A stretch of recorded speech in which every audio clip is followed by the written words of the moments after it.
ലൈഫാണ് പറയണത് കേട്ടോ. അപ്പോ ഇത് അറിയാത്തവർക്ക് വേണ്ടി എന്റെ അമ്മയാണ്.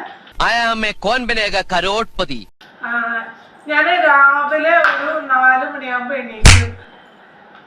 ഇതെന്തും മറിമായും ചിരിക്കാൻ പാടില്ല. ഈശ്വര, ഇവിടെ ആരില്ലല്ലോ ഇതൊന്ന് പറഞ്ഞു ചിരിക്കാൻ. 4 മണിയാകുമ്പോ എണീക്കും. പിന്നെ ഇവിടെ വീടൊക്കെ മൂർഖനെയാണല്ലോ ചവിട്ടിയത്. ഞാൻ തല ഇങ്ങനെ ആട്ടാനോ പാടുള്ളൂ. വീടൊക്കെ വൃത്തിയാക്കി അടിച്ചു വാരി ക്ലീൻ ചെയ്ത് എണീച്ചു കുളിച്ചിട്ട്. ക്ഷമിക്കണം, കഴിഞ്ഞ ഞായറാഴ്ച ഞാൻ കുളിച്ചതാ, ഇനി അടുത്ത ഞായറാഴ്ച കുളിക്കാവൂ. തല ഇങ്ങനെ ആയിട്ട് ചിരിക്കാൻ പാടില്ല. കറക്റ്റ് ആയിട്ട് തന്നെ പറയാം. എണീച്ച് കുളിച്ച് വിളക്കെല്ലാം വെച്ചിട്ട് എന്നിട്ടാണ് ഞാൻ കുക്കിങ് കാര്യങ്ങളെല്ലാം കഴിഞ്ഞിട്ടാണ് ഒരു 8 മണിയാകുമ്പോഴാണ് അമ്മനെ വിളിക്കുക.